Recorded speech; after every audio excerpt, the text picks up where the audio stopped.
right, it would be really nice if taxes were the only deductions that you would get on a paycheck. And depending on your age, it might be pretty close, but there are other things that an employer can deduct, and we're going to have a chat about that in this lesson. So CPP stands for the Canadian Pension Plan.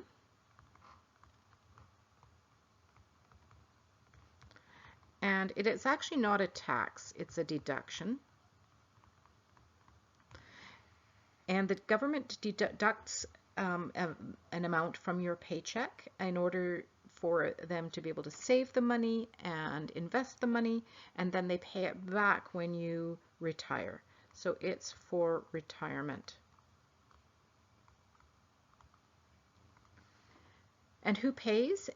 First of all, you have to be more than 18 years old to pay for it. So if you are a teenager and working at McDonald's and you're under 18, you won't be paying CPP.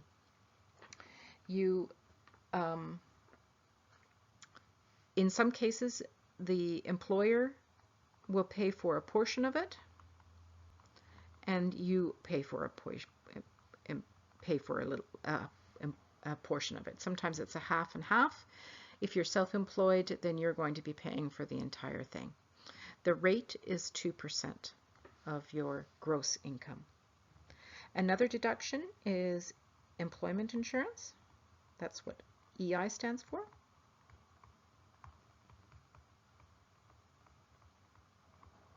What does it pay for? It pays for your wages, or a portion of your wages, if you lose your job. Now, that depends on how you lose your job. You have to be laid off. You can't be fired. And it also depends on what type of job you have. So a part-time job may not qualify for employment insurance. You have to have worked so many hours, so many days. There's all kinds of rules. And we're not going to get into those, but anybody that loses their job can apply for employment insurance. Now, who pays for it? Anybody that's working. So even if you are under 18, you will be paying for employment insurance. And the employment insurance is approximately 2%.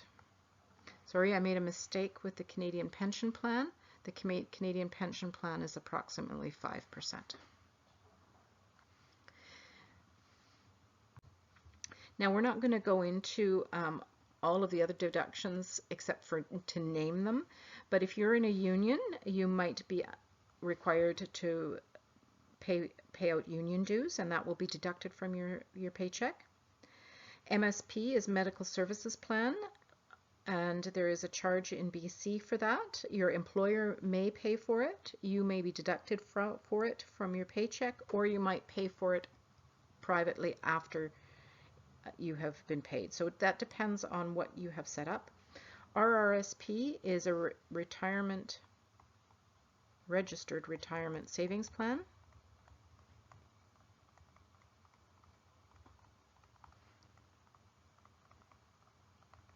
And it is a way of saving for your retirement in addition to this Canadian Pension Plan. This is something that you would set up with your bank or your financial advisor and ask your employer to deduct. So this is not an automatic deduction. This is something that you have to set up. So it's not an automatic deduction unless you have agreed to it.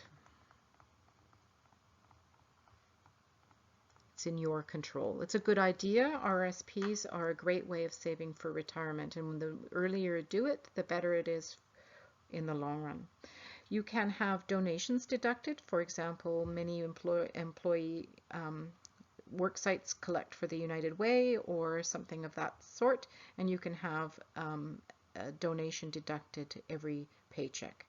And then there's the dental and life insurance that might be offered through your work and deducted from your paycheck. So those are all the other, there's more than these, but these are the most common ones. We're not going to go into calculating those. We're going to concentrate on taxes, CPP, and EI. So let's take a look at Emily. Emily has made about $900 this week, $899.50, and she's 25 years old. And so how much will she pay for in CPP and in EI? So CPP is approximate, she's over 25, so she's old enough to pay CPP because she's over 18.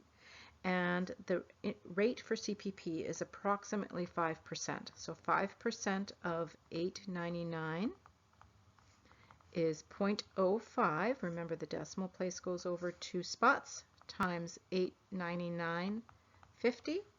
So she pays $44.975.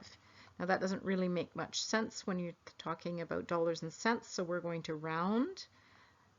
That's $44.98 in CPP contributions. Now for EI, it's 2% of $899.50, so it's 0.02 times $899.50,